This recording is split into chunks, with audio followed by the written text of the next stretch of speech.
కాలం నీతో నడవదు, నిన్నడిగి ముందుకు సాగదు. సంకల్పం ఒకటే చాలదు, దానికి సమయమే కదరా ఆయుధము.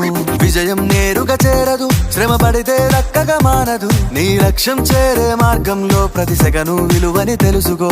ఉన్నోడివా లేనోడివా, ఏ కులం నీదని అడగదు. మంచోడివా చెడ్డోడివా, ఏ మతము నీది అని అడగదు.